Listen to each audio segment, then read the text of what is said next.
What's up, guys? Welcome back to the channel. We're going to take a look at Suicide Squad Kill the Justice League here on the Legion Go with AMD's Z1 Extreme. We'll take a look at 20 and 25 watts here, 1200p and 800p, but we're pretty much going to have to stick with low, and it's fairly CPU bound. So let's go ahead and get into it here. We're going to be 1200p to start, FSR quality, low preset, and motion blur and all that is turned off at the bottom. We're also going to run 4 gigabytes of VRAM here. I did try some other configurations, and it really didn't help.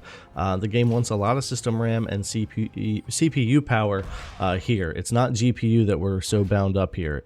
Even if you didn't use FSR or tried to up the settings, it's still going to be a CPU bound game more than GPU, which is what you're going to see here a lot with the percentages, the frame times, and all that. If we were more GPU bound, you'd have cleaner frame times and the CPU would be keeping up, but at 1200p here with these settings, it's only able to do so much. Now you can play around with FSR, but again, being more CPU bound, we switch it to performance here. Sitting still, you'll get a bump 4 or 5 FPS there, but when you jump and move around and get back into combat and the CPU percentage goes up, you're still going to dip down into the 30s and sometimes even still 28, 29 FPS. So we'll switch back over here to quality, go back, settle into around 37, 38 FPS here.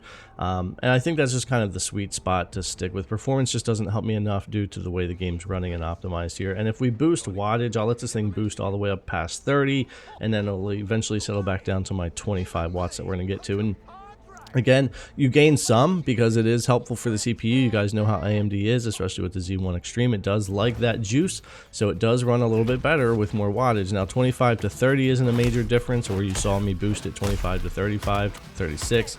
But 25 can help a little bit. But you're going to see here, even at the 1200p, even playing this way, 27, 26 FPS at times, when you see the spike go up on the CPU usage and stuff like that. So there's just only so much we can really squeeze out of the game, and you might be opting yourself for a 30 FPS lock to kind of smooth things out a little bit for you. I know a lot of people that I've talked to are kind of pushing for more locking things down to 30 FPS and dealing with some of the dips here and there. But we can also go to 800p, which I think is going to be the way a lot of us are going to want to run this game on the handheld here. So same settings to start off with here, except we'll just go to 800p and we'll jump in and we'll take a look at that performance here.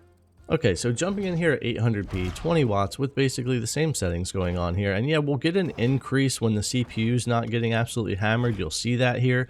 But anytime something's loading in or it gets too busy, we're going to go right back down to those lower frame rates and issues with the frame time and all of that. It's just not a GPU bound game. There's other resources that are being hit. It can be the way the game is optimized.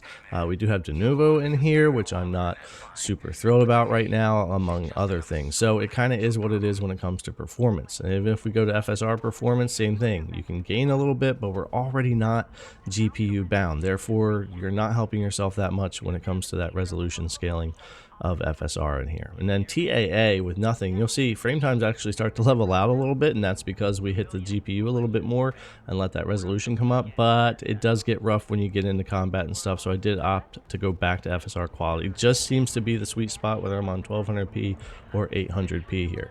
So getting into a little bit of combat and stuff at this 20 watts, at this 800p, it's a little bit better than what 1200 was and everything like that. But again, you're still going to see the 50, 60 some percent on your Z1 Extreme CPU side, and it just does slow things down. It's not really able to push the frames to the GPU side the way you would want it to have clean frame times and all that. The game's certainly playable. And again, I think a lot of people are going to opt for a 30 FPS lock just to smooth out the frame time, dip under that as little as possible. And I think you'll have a lot better chance of that at the 800p. You may even be able to get away with the TAA and no FSR if you're going to lock to 30 FPS at 800p, but not 1200. At 1200, FSR quality or performance and lock it, and you're still going to dip into the 20s at times. But it does hold up pretty well here, and I'm having a lot of fun with the game. The internet be damned, I'm actually enjoying Suicide Squad here and the story and kind of what's going on. I'm sure the combat's going to get a little bit grindy and there's going to be things. It's certainly not a perfect game, but my 3 or 4 hours of running around playing, getting into the story, I'm actually having a decent time with it here. And performance on the Legion Go has been pretty decent. I thought it would be worse. Gotham Knights actually was a lot worse at launch than this, so this is running a little bit better than that, and overall is just a better game as well. So anyways, guys, hopefully this gave you an idea of how Suicide Squad Kill the Justice League will run on your Z1 Extreme or your Legion Go. Alright, thanks a lot for coming and check out the video as always. We really appreciate it, and we'll see you in the next one.